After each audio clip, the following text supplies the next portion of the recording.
We could be so guilty of so many forms of stealing if we are not aware. Kung minsan nagtataka ka, bakit ang hirap-hirap ng buhay, ang sikip-sikip ng wallet, ayaw pasukan ng pera, bakit ang hirap-hirap pumasok ng kabuhayan, bakit hindi ka magtagumpay, yung pala guilty tayo ng maraming mga financial offenses. And of course, these financial offenses will not only stop blessings from flowing into your life, but will also prevent you from being a blessing to people.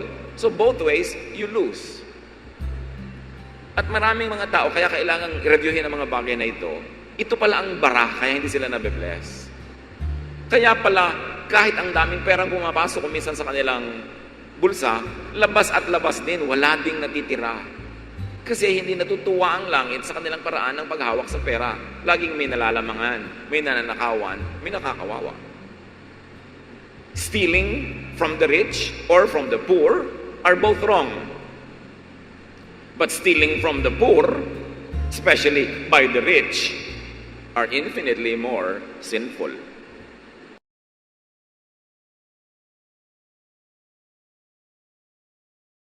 Marami sanang mga karangyaan at mga kariwasaan sa buhay ang matatamasa ng mga mananampalataya kung hindi lang nila nababiolate ang mga financial rules of God.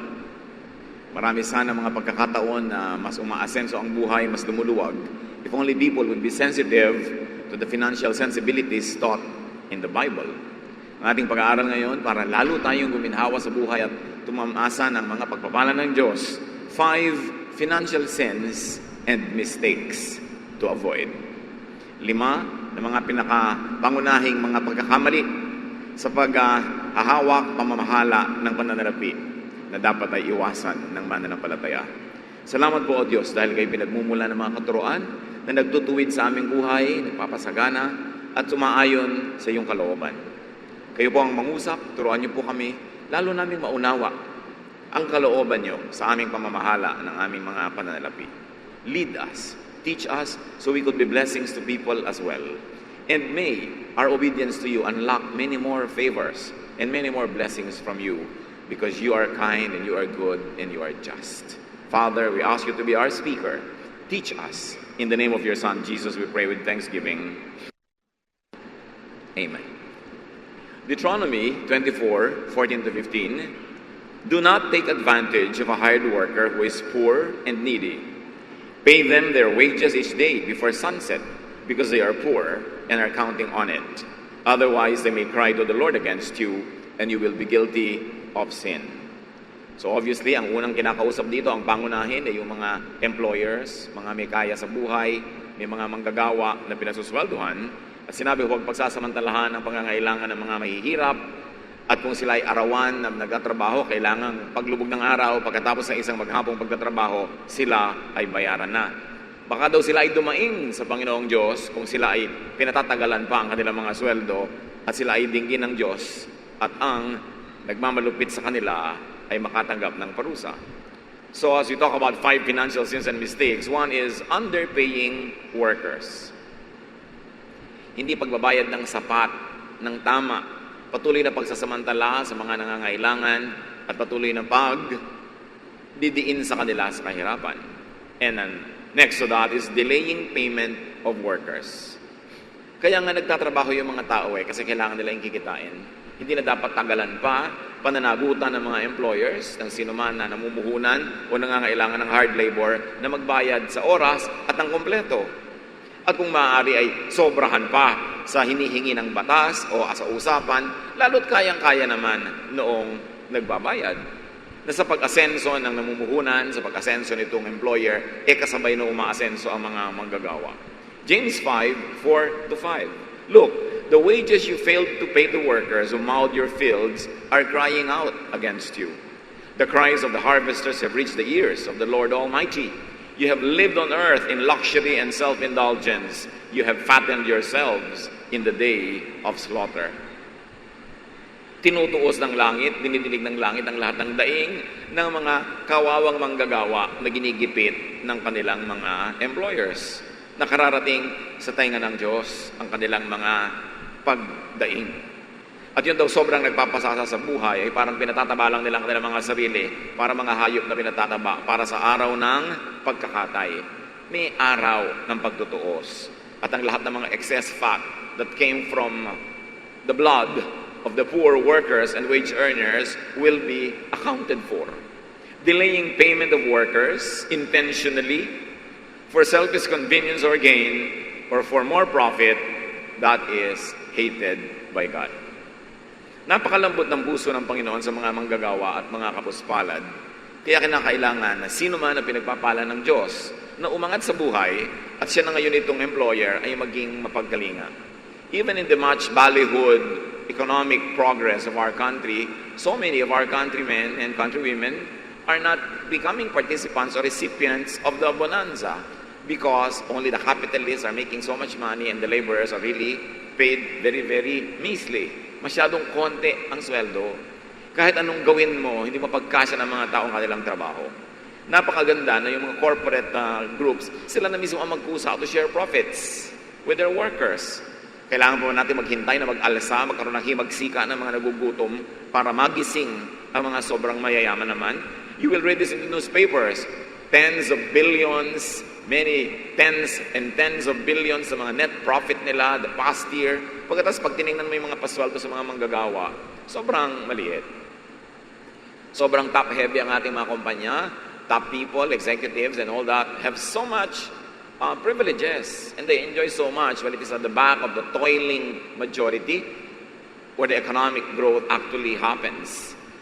And they make it happen. Kaya kailangan naman magkaroon tayo ng ganung uri ng konsyensya.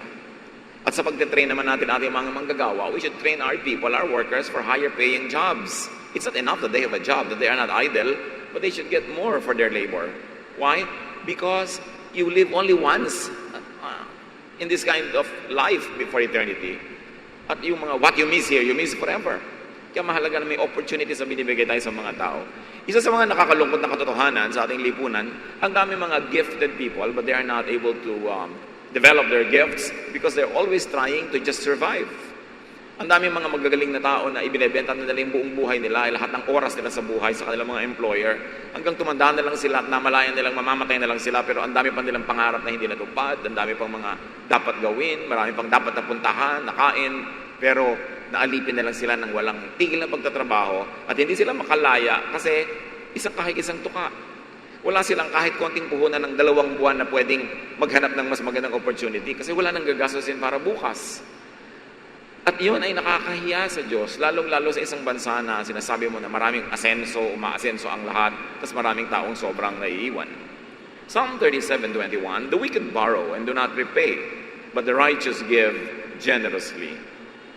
Again, another offense to the sensibilities of God is borrowing and not paying on time, fully, and with interest. Jewish lenders were forbidden to charge interest to their people, but the borrowers were not forbidden to voluntarily pay interests. Ang pinagbabawalan lang naman ay nagsasamantala ka sa pangangailangan ng nagigipit, hindi ka daw dapat nagpapataw ng interest sa ganung mga pautang, pero hindi naman pinipigil yung nangutang, lalo't namuhon na naman siya, kumita naman siya, umasenso siya, hindi naman siya pinipigil na magkusang magbigay ng interest sa nagpautang sa kanya. Gawin natin mga kapatid na practice kung sakasakaling kinakailangan umutang sa kapwa. At least pag isinoli mo, bigyan mo naman ng interest. Kasi yung mahiniram mo, kung nasa bangko, kikita man lang yun kahit 2%. Kahit 1.5%. Pero ang tagal-tagal na nasa iyo ang pera niya, isosoli mo, hiniram mo nung 5 years ago, 5,000, ibibigay mo rin ngayon 5,000. Baka ang value na lang doon, mga 4,700, 4,500. Masyadong lugi yung nagpahiram. Bukod sa ang haba ng panahon na ninervyos siya, kung mababayaran ba o hindi. Kaya mo bang bayaran yung nervyos niya? Kaya mo bang bayaran yung pagsisihan na mag-asawa na? Ba't ba kasi pinautang mo yan? Pinsan mo, ayan tuloy, wala tayong pera, hindi tayo makasingil. Malaki. Ang puhunan na nagpapautang, hindi lang yung pera, pati yung pangamba na baka hindi siya mabayaran, at yung effort na maningil, kung kailangan ka pang habul-habulin. God likes investors to earn profits. The Bible is full of stories, even stories told by Jesus, which were parables meant to give lessons, that people are supposed to make investments grow. That is not wrong to make profit. But profiteering at the expense of the needy, that is what is wrong. Money borrowed for investment or for business must earn interest. Money borrowed for non-commercial emergencies should not be levied interest. Magkaiba eh. Pagka pinahiram ka dahil nangangailangan ka, sabi, huwag ka nang singilin, lalo't patuloy ka pa rin nagigipit. Pero kung ipinahiram sa iyo, ipinuhunan mo, nagamit mo para kumita ka, magkaroon ka ng trabaho, dapat magbigay ka ng interest. It is noteworthy that there's a lot of teachings in the Bible, both in the New and the Old Testaments, about how to handle money. You would say, and many people would think, that spirituality is concerned only with what is beyond eternity and not in this material world. But yes, the Bible is full of teachings about how to manage financial resources. James 2:15-16. Suppose a brother or a sister is without clothes and daily food. If one of you says to them, "Go in peace, keep warm and well fed," but does nothing about their physical needs, what good is it? Isa na namang napakalaking katuruan ito. May dumadaing sa iyo, may nahihirapan, tapos sabi mo, sige, pagpipray kita, pagpalain ka naman ng Diyos, nawa, bumuti ang kalagayan mo.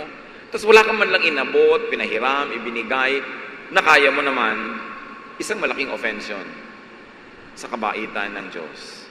Not giving to the needy brother or sister when one had the capacity to help is an offense. Yung iba, pag sinabi nila kung minsan ipagpe-pray kita, parang ano lang nila pangtakas, para makaiwas sa pananagutan na may gawin pa silang mas practical, ang sasabihin nilang, "I will pray for you." Why pray for people when you can already give them what they need? So don't use prayer as a means to escape from responsibility, especially when you are able to answer for their needs or to give what they want. Napakahalaga mga kapatid, reviewin natin ito kasi kung minsan, pag hindi natin laging nire-review, nagagawa na pala natin, hindi na lang natin napapansin. Sabi ng matatanda, ang paalala ay gamot sa taong nakakalimot. Proverbs 14:14, "You harvest what you plant, whether good or bad." Which brings us to a very, very universal and powerful and changing truth. Not planting good seeds of generosity and kindness is offensive to God. Planting bad seeds of selfishness, deviousness, and cleverness are all alike. Kailangan nagtatanim tayo ng mabuti. This is the sin of omission. To steal from the poor is a sin of commission. But not to give to the needy, not to plant good seeds of generosity and kindness is a sin of omission. Dalawang paraan naman tayo para magkasala. May ginagawa kang mali, o may dapat kang ginagawang tama, tapos hindi mo ginagawa. Stealing from, cheating and underpaying planters and farmers, investors, workers, and buyers are all offensive. Exodus 20:15, one of the 10 commandments, "You shall not steal." It is so easy to say and dismiss that I am not a thief, I don't rob, but brothers and sisters, intellectual piracy is stealing. Many people could be very guilty of this without being aware. Producing, selling, or buying pirated and imitation products are acts of stealing. When you enjoy the prestige of a brand splashed all over your bag, and that bag is an imitation, that is a stolen glory. When you produce something and splash a brand on it that is paying a lot, spending so much for research, for advertising, for product development, and you steal their brand or logo and put it on an imitation product, that is stealing. You don't have to grab somebody's wallet to be a thief. And this shade of thievery is something that many people become colorblind to. Parang white lie. There is no such thing. A lie is a lie. And stealing is stealing. Marami pa po mga ibang forms of stealing that the people of God should be sensitive to. Plagiarism, formally or casually, stealing somebody's idea. Cutting and pasting information from the internet and putting it in your term paper without citing the sources and the references, that is stealing. Stealing credit for an idea that is not yours. Adultery, of course, is a form of stealing. Stealing somebody's spouse. Defamation, ruining people's reputation, is stealing their honor, their dignity. We could be so guilty of so many forms of stealing if we are not aware. Kung minsan nagtataka ka, bakit ang hirap-hirap ng buhay, ang sikip-sikip ng wallet, ayaw pasukan ng pera, Bakit ang hirap-hirap pumasok ng kabuhayan? Bakit hindi ka magtagumpay? Yung pala, guilty tayo ng maraming mga financial offenses. And of course, these financial offenses will not only stop blessings from flowing into your life, but will also prevent you from being a blessing to people. So both ways, you lose. At maraming mga tao, kaya kailangan reviewin ang mga bagay na ito pala ang bara, kaya hindi sila nabe-bless. Kaya pala, kahit ang daming perang pumapasok kumisan sa kanilang bulsa, labas at labas din, wala ding natitira. Kasi hindi natutuwa ang langit sa kanilang paraan ng paghawak sa pera. Laging may nalalamangan, may nananakawan, may nakakawawa. Stealing from the rich or from the poor are both wrong. But stealing from the poor, especially by the rich, are infinitely more sinful. Minsan, kitang-kita natin yung mga magnanakaw na nangaagaw ng bag sa kalsada, kumukupit ng mga toothpaste, mga tindahan, pero hindi natin nakikita yung mga professional na ang yayaman, na sobra palang nagnanakaw. Of course, tax evasion is a form of stealing. When you make your fortune in this country and avoid paying correct taxes, you're actually stealing from the people who should benefit from the taxes that are earned from your business that flourish in this land. But according to studies, the biggest tax cheaters are the rich. They can hire a battery of accountants and lawyers to find ways and means so that at the end of the day, they don't pay the tax. And then our workers are heavily taxed. Hindi mo pa nga kinikita, may tax deduction na. Importante, masamang magnakaw, pero lalong masamang magnakaw sa mahirap at ikaw yung nagnanakaw ay mayaman. Proverbs 20 verse 10, two things the Lord hates are dishonest scales and dishonest measures. Siyempre, sa biglang tingin ang pinag-uusapan, mga timbangan sa palengke. Ayaw daw ng Diyos ng madayang timbangan. Bumibili ako, nagbabayad ako sa iyo para sa 1 kilong karne, pero ang nakuha ko lang pala kulang dahil madaya ang timbangan mo. The Lord hates it. Dapat kung ano ang binabayaran, yun ang makuha na produkto o service. When clients are not able to get what they are paying for, they are being stolen from.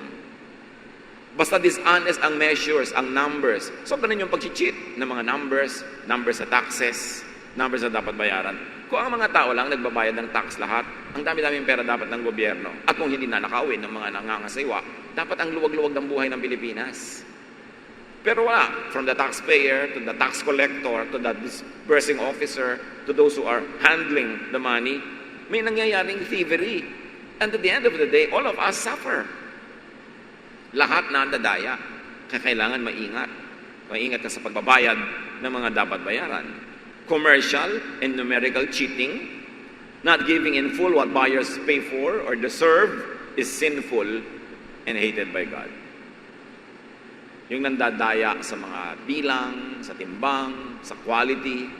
Bibili ka ng karne, ba't kaya namamaga ito? Tinuturukan pala ng tubig para bumigat. Kung ano-anong klaseng mga pandaraya. Mga karne na hindi na mabili, ang luma-luma na, bigla lalagyan mga kulay na mga strong, mga taste. Ibebenta as kung ano-anong processed meat. Kinakain mo, yung pala bulok na pandaraya. Hindi ka naman nagsabing, pabili nga po ng bulok na karne. Pero nadideceive ka ng kulay, nadideceive ka ng mga lasa. So, ang nabibili mo, hindi yung binabayaran mo.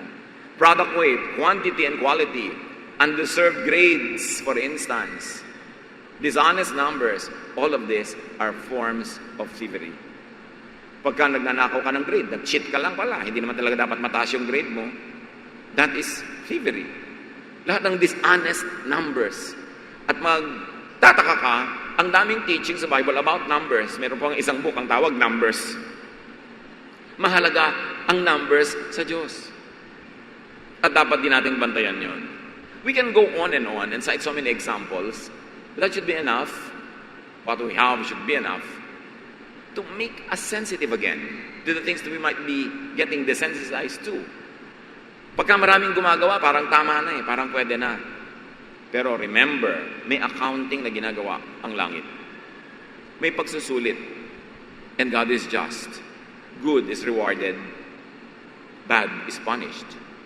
Commercial, financial, and transactional unkindness, dishonesty, cheating, and stealing are sins that God hates, that the guilty pay dearly for.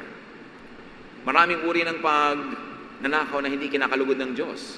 Halimbawa, yung sinasabing pagnanakaw sa Malakay 3, 8 to 10. You people are robbing me, your God.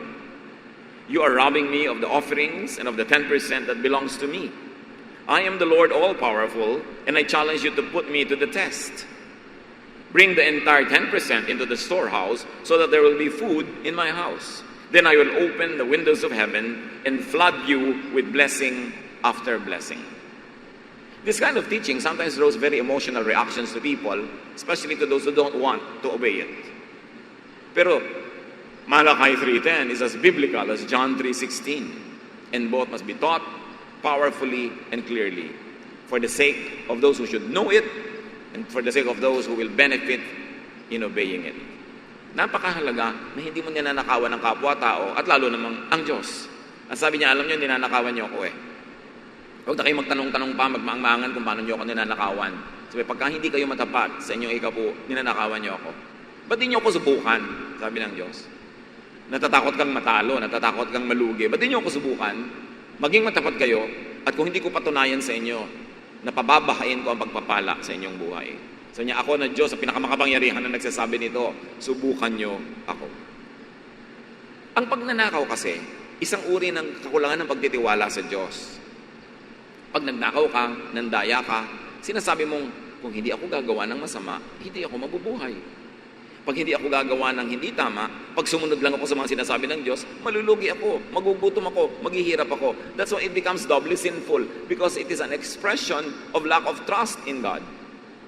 Na pagka gumawa ka ng tama at naging maka-Diyos ka, mapapabuti ang buhay mo. So, gagawa ka ngayon ng paraan and you will have to borrow tactics from the evil one just to be able to get what you want. Kaya napakahalaga yung tiwala sa Diyos. At nanghahamon pa ang Diyos, sabi niya, subukan niyo ako. Sino kaya sa atin ang talagang nakatanggap na nung hamon at sinubukan nyo nga?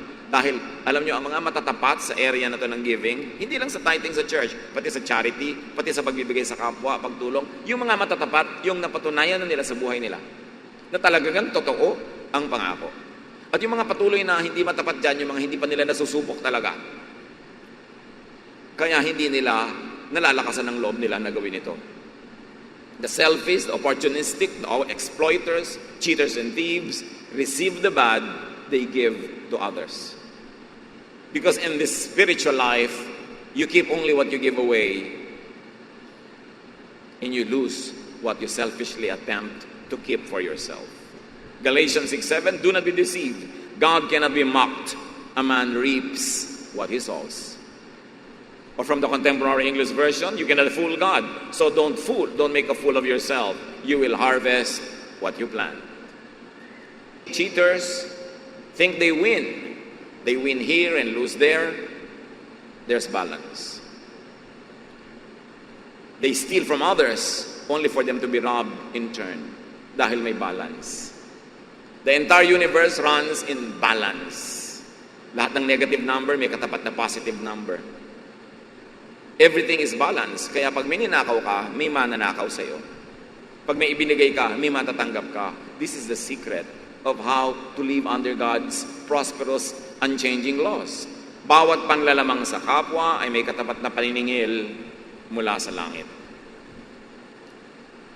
Baka hindi natin namamalaya, nakakapanglamang na pala tayo. We should restitute, we should pay. And with interest.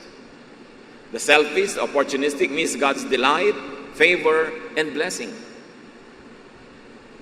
So Proverbs 11:25, sabi diyan, a generous person will prosper. Whoever refreshes others will be refreshed. Ang taong palabigay ay mag-aani ng marami. Sasagana ang kanyang buhay. Sino man ang tumutulong sa kapwa ay tutulungan din. Luke 6:38, give, and it will be given to you. A good measure, pressed down, shaken together and running over will be poured into your lap. For with the measure you use, it will be measured to you. Pag lagi kang kuripot, ayaw mo nang kumita ang kapwa mo tao na nagnenegosyo, nagtitinda, sa palagay mo aasenso ka doon, pagkukuriputan ka rin ng langit. Kung may pinagkakaitan ka, meron din magkakait sa'yo. Pag may binibigyan ka, meron magbibigay sa'yo. At hindi man tao ang magsukli sa'yo noon, hindi ba yun alam ng Diyos? Sabi niya, I am God all-powerful. I know how to repay. Matthew 25:45, he will reply, truly I tell you, whatever you did not do for one of the least of this, you did not do for me. And this is a conversation from the story of Jesus about God in heaven telling people, oh, you are going to enjoy eternity with me because you have been so good to me. And people said, we never did anything good to you. And he will say, whatever good you do to others, I count it as having been done to me. Kung ano man ang ginawa mong masama sa kapwa, ako na rin ang maniningil sa iyo. Aariin ko rin na sa akin mo ginawa. The selfish, the opportunistic feel like winners, but blissfully unaware of how much they really lose. Suriin natin mga sarili, mga kapatid. Identify, beware of, and avoid and stop financial sins and mistakes. Because that could be the very big impediment to your own progress. To blessings that are supposed to be received by you, but you never get because we block the way of blessing. At kung kayo naman yung biktima ng mga panglalamang, pangdanakaw ng kapwa, we must be innocent as doves, but wise as serpents. Do not permit yourself to become victimized all the time. Hindi ibig sabihin ng godliness, tanggapin mo na lang ang pambibiktima at pagsasamantala sa iyo ng kapwa. You must speak up for your rights. You must speak up for what you have already earned. Kung hindi ka binabayaran, kailangan maningil ka. Kung nagpautang ka, hindi nakakahiyang maningil, lalo't kinakalimutan niya ang kanyang singil. Kumisa kasi sa sobrang bait natin, nagpapaapi na tayo. Remember, be innocent as doves, but be wise as serpents.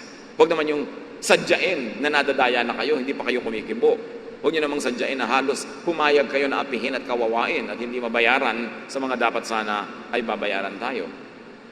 God is just, and to seek justice is not an ungodly thing. Kailangan na may katwiran, may katapatan, at may umiiral na hustisya sa ating buhay. Mga kapatid, napakaraming pagpapala ng Diyos. Kung gusto tayong pagpalain ng Diyos, sino naman ang nakakapigil sa Kanya? Pero kung ayaw niya, at lalo kung tayo ay naglalagay ng bara, sino ang makakapilit sa Diyos sa pagpalain tayo kung lumalagay tayo sa lugar na sinasabi na niyang hindi ko pagpapalain ang ganyang uri ng pamumuhay? Think. Mag-isip tayo, baka meron tayong mga utang na nalimutan na. At dahil hindi na kumikibo yung pinagkautangan natin, buong puso na nating nilimot. Dapat sa abot ng ating makakaya ngayon, magbayad. Kahit partially, kahit konti, kahit bahagi. And never forget to acknowledge, may utang ako sa iyo, may kulang ako sa iyo. Hindi ko palang kayang bayaran ngayon, pero nasa isip ko yan. Lagi niyong ipapaalala. Kasi nakaka-nervous talaga yung baka nakalimutan. Noong umutang. Siyempre yung nagpautang, hindi niya malilimutan yon. Ang nakakalimot lagi yung umutang. No? Tapos pag siningil mo, galit pa. Kung saan kumukuha ng lakas ng loob na siya patong magalit.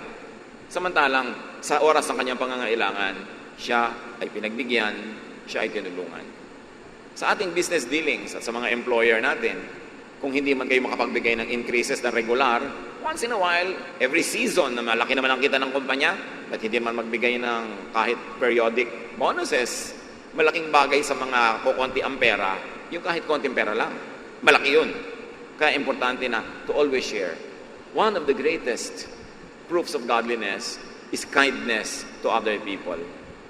Godliness is not measured by the verses we memorize, by the volume of verses, kundi gaano nagiging mapagmahal tayo. Gaano tayo nagiging honest sa ating mga dealings at gaano tayo nagiging mapagbigay. This is the way to blessing. You plant, so you harvest. Dear God, we ask you, speak to us privately.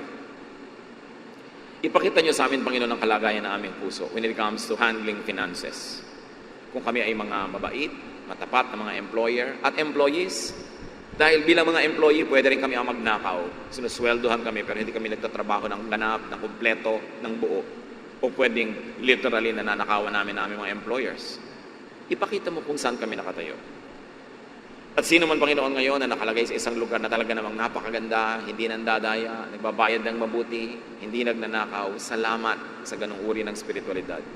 Dalangin namin ang lahat ay mapunta doon at manatili sa ganung blessed situation. Pero sa mga, kung may mga anak ka na nakikita mo ngayon, Panginoon, na may pagkukulang sa ganitong bahagi ng buhay, soften our hearts.